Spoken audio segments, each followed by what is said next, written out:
Fala pessoal, nesse vídeo nós vamos dar uma olhada no último relatório gerencial do IRDM11, fundo de papel da Iridium, muito conhecido desde março de 2018 na ativa, tá? É um fundo de papel que está tendo muitos problemas recentemente, tem algumas posições em fundos imobiliários que na minha opinião ele não deveria ter, né? Então isso acaba trazendo grandes problemas aí para a gestora. O antigo gestor meio que abandonou o barco, então, enfim, tá acontecendo muita coisa nesse fundo. Então para você que investe nesse fundo ou que está pensando em investir, dá uma olhada aqui nesse vídeo, fica aí até o final que eu tenho certeza que esse conteúdo vai te agregar bastante, tá? Então para você que está pensando que a cota pode estar numa grande oportunidade ou outras coisas, fica aí para você entender do que eu tô falando, tá? Então vamos lá, deixa um like aí no canal, se inscreve e é isso. O fundo tá aí hoje com uma reservinha de distribuição de 9 centavos por cota, então não é uma reserva muito grande, né? Então é um fundo que assim que vier uma deflação ou uma inflação muito baixa, ele vai cair os rendimentos absurdamente. Temos aí uma taxa de administração de somando aqui as duas de 1% ao ano, não é uma taxa cara, enfim, né? É um fundo que era para estar entregando bastante coisa. Aqui já falando da carteira de ativos do fundo em CRIs, né? Aqui não estamos falando de fundos imobiliários. Não temos nenhuma grande posição por CRI, tá? Então se você olhar aqui os CRIs isoladamente, você vai ver aqui que são uma grande carteira de CRIs, né? Que nós temos aqui, uma grande carteira de papel. Muitas posições assim com 0, alguma coisa por cento do PL do fundo, então uma carteira, eu diria, bem diversificada nesse quesito, tá? Então não temos nenhum problema aqui. A maior posição que nós temos é uma posição de reserva, tá? Então, tipo, eles colocam 4,38% do patrimônio aí.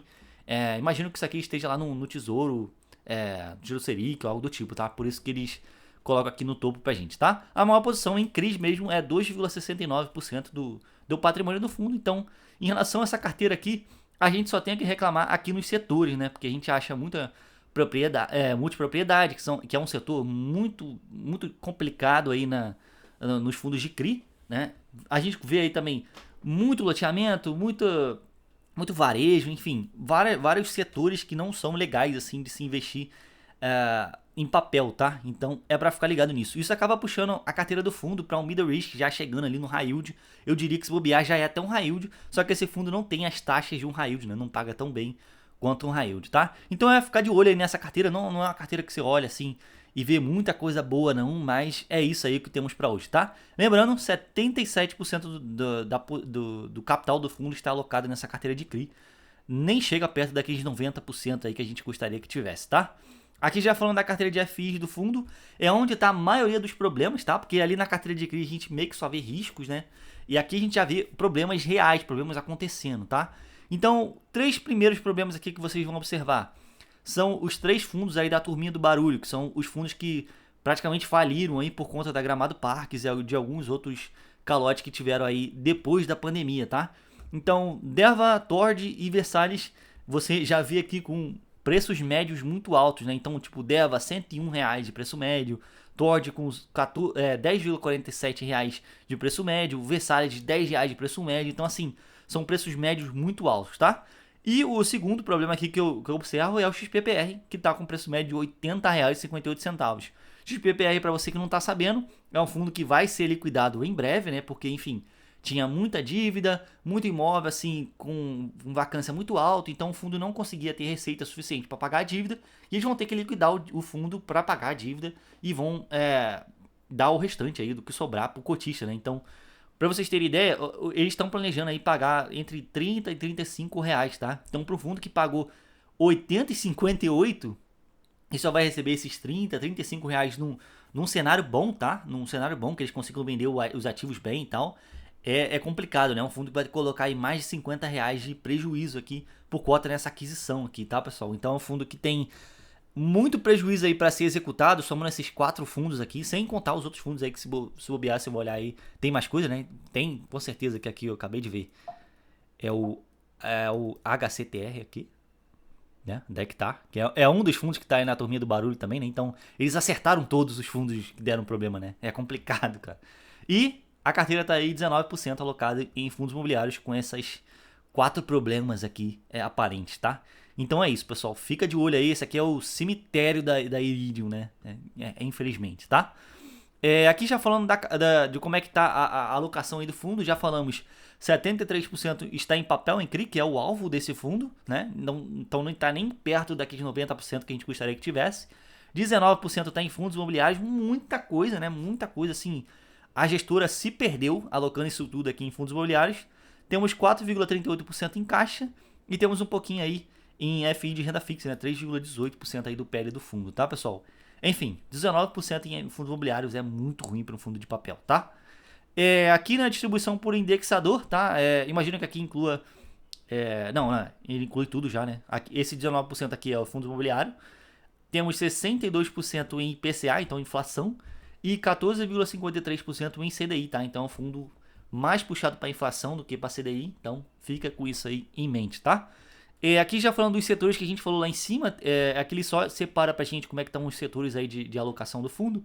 Temos 9,64% em loteamento, 4,47% em multipropriedade e 3% em varejo, tá? Então são 3 setores aí que eu não gosto muito, acho arriscado, acaba puxando o risco da carteira um pouco mais para cima, né? Então fica ligado nisso, tá? Não tem, nenhuma grande posição, mas somando os 3 acaba dando, né, quase uns 20% aí num setor de risco, tá? Então fica ligado nisso. Aqui algumas movimentações da carteira. Esse que está em vermelho aqui foram as compras que o fundo fez nesse mês. Graças a Deus não compraram nenhum fundo imobiliário, né? Então compraram aí 1, 2, 3, 4, 5 CRIs e um LCI, né, de caixa. Então colocaram aí 5 milhões em caixa a 95% do CDI. Pô, será que não tinha um 100% do CDI? Né? Enfim.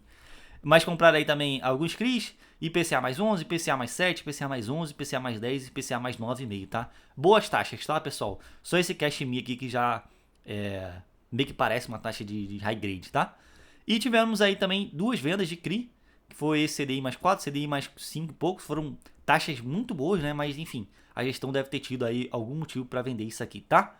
Eles também venderam aí 2 fundos imobiliários, HREC e o RBFF, 2 fundos que não deram problema, né? Então eles executaram lucro aqui. Se você olhar aqui o HREC aqui nessa tabela aqui em cima, rapidamente, só mostrando aqui para vocês, tá, pessoal? Cadê o HREC? HREC. O preço médio deles, 7,53, né? Então eles acabaram executando um lucro bem interessante, vendendo as cotas agora a 8,72, né? Quase R$1 aí por cota. Então é bem legal, né, pessoal? E o RBFF, se eu não me engano, tiveram alguns centavos assim a mais por cota, tá? Então legal, não venderam tudo, né? Como vocês podem ver, foram 200 e poucos mil reais no HREC e quase 200 mil reais nesse RBFF, mas vamos vendo aí se eles vão aos poucos ir liberando esse lucro pra gente, tá? Aqui no acompanhamento de operações, ele coloca aqui algumas operações que já deram problema aí na carteira de crise do fundo. Então, calote, carência, algo do tipo, tá? Então, todos os CRIs que já deram problema estão aqui nessa tabela, né? Então, temos Gramado Park, 3 da Gramado Park, um da Starbucks, que é bem recente, que está inadimplente, e um da WM, que também está inadimplente, que esse aqui, se eu não me engano, já é um pouco mais antigo, tá? E, gente, é isso, né? É mais um cemitério aqui da Iridium, tirando lá os fundos, tá? Aí aqui falando da DRE do fundo, tivemos uma receita total aqui em janeiro, aqui no cantinho de 31 milhões e 245 mil reais, tá? Desde setembro que eles não tinham, desde novembro que eles não tinham esse patamar aí de receita.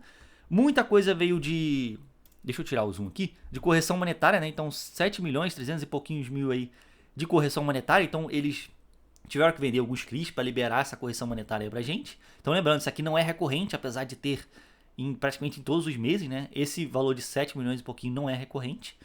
E tivemos aí uma despesa total de 2 milhões e 714 mil reais, tá?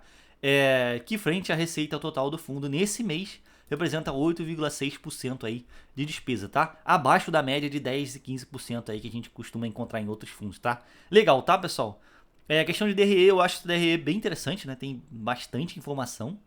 E é isso, tá? Gente, é isso. Espero que vocês tenham gostado. O IRDM é um fundo que vai passar por grandes problemas aí, tá? Porque tem muito prejuízo para ser executado naquela carteira de fundos imobiliários. Então, vocês vão ver aí alguns meses que, quando rolar a liquidação lá dos PPR, eles vão ter que executar esse prejuízo. Então, provavelmente vão entregar muito pouco nesse mês que ocorrer isso aí. Então, fica ligado, tá, gente?